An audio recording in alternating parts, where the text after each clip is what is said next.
कार्तिक माह महात्म्य अध्याय 9। राधे राधे भक्तों, कैसे हैं आप लोग। आशा करती हूँ अच्छे होंगे और भगवान से कामना करती हूँ कि आपका हर दिन शुभ और मंगलमय हो। आज कार्तिक मास महात्म्य के अध्याय 9 में नारद जी राजा पृथु को तुलसी जी का महात्म्य बता रहे हैं, तो आप इसका श्रवण अंत तक कीजिएगा। और अगर आप मेरे चैनल पे नए हो तो प्लीज मेरे चैनल को सब्सक्राइब करना मत भूलिएगा। तो चलिए हम आज की कथा को प्रारंभ करते हैं। राजा पृथु ने कहा, हे मुनि श्रेष्ठ नारद जी, आपने कार्तिक माह के व्रत में जो तुलसी की जड़ में भगवान विष्णु का निवास बताकर उस स्थान की मिट्टी की पूजा करना बतलाया है।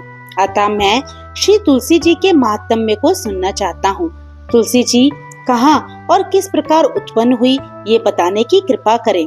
नारद जी बोले, राजन, अब आप तुलसी जी की महत्ता तथा उनके जन्म का प्राचीन इतिहास ध्यान पूर्वक सुनिए। एक बार देवगुरु बृहस्पति और देवराज इंद्र भगवान शंकर का दर्शन करने कैलाश पर्वत की ओर चले। तब भगवान शंकर ने अपने भक्तों की परीक्षा लेने के लिए जटाधारी दिगंबर का रूप धारण कर उन दोनों के मार्ग में अवरोध उत्पन्न किया।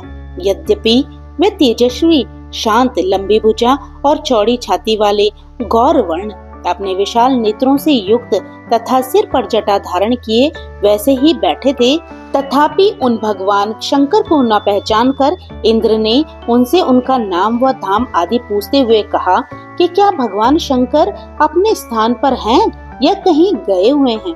इस पर तपस्वी रूप भगवान शिव कुछ नहीं बोले। इंद्र को अपने त्रिलोकी नाथ होने का गर्व था। उसी अहंकार के प्रभाव से वह चुप किस प्रकार से रह सकता था। उसने क्रोधित होते हुए उस तपस्वी को धुड़क कर कहा, अरे मैंने तुमसे कुछ पूछा है और तू उसका उत्तर भी नहीं देता। मैं अभी तुझ पर अपने वज्र का प्रहार करता हूँ, फिर देखता हूँ कि कौन तुझ दुर्मति की रक्षा करता है। इस प्रकार कहकर जैसे ही इंद्र ने उस जटाधारी दिगंबर को मारने के लिए हाथ में वज्र लिया, वैसे ही भगवान शिव ने वज्र सहित इंद्र का हाथ स्तंभित कर दिया और विकराल नेत्र करके उसे देखा। उस समय ऐसा प्रतीत हो रहा था कि वह दिगंबर प्रज्वलित हो उठा है और अपने तेज से जला देगा। भुजाएं स्तंभित होने के कारण इंद्र दुखित होने के साथ साथ अत्यंत कुपित भी हो गया, परंतु उस जटाधारी दिगंबर को प्रज्वलित देखकर बृहस्पति जी ने उन्हें भगवान शंकर जानकर प्रणाम किया और दंडवत होकर उनकी स्तुति करने लगे। बृहस्पति भगवान शंकर से कहने लगे, हे दीनानाथ, हे महादेव, आप अपने क्रोध को शांत कर लीजिए और इंद्र के इस अपराध को क्षमा कीजिए। बृहस्पति का ये वचन सुनकर भगवान शंकर ने गंभीर वाणी में कहा, मैं अपने नेत्रों से निकाले हुए क्रोध को किस प्रकार रोकूं। तब बृहस्पति ने कहा, भगवान, आप अपना भक्त वत्सल नाम सार्थक करते हुए अपने भक्तों पर दया कीजिए। आप अपने इस तेज को अन्यत्र स्थापित कीजिए और इंद्र का उद्धार कीजिए। तब भगवान शंकर गुरु बृहस्पति से बोले, मैं तुम्हारी स्तुति से अत्यंत प्रसन्न हूँ। तुमने इंद्र को जीवन दान दिलवाया है। मुझे विश्वास है कि मेरे नेत्रों की अग्नि अब इंद्र को पीड़ित नहीं करेगी। बृहस्पति से इस प्रकार कहकर भगवान शंकर ने अपने मस्तक से निकाले हुए अग्निमय तेज को अपने हाथों में ले लिया और फिर उसे क्षीर सागर में डाल दिया। तत्पश्चात भगवान शंकर अंतर ध्यान हो गए।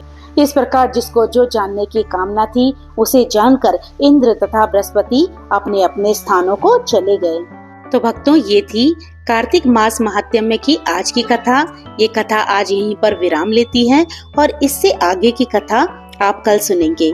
तो कैसी लगी आपको ये कथा कमेंट करके बताइएगा। अच्छी लगी हो तो लाइक कीजिएगा। आप मेरे चैनल पे नए हो तो मेरे चैनल को सब्सक्राइब करना बिल्कुल भी मत भूलिएगा। तो भक्तों, प्रभु का नाम लेते रहिए, पुण्य के भागी बनते रहिए।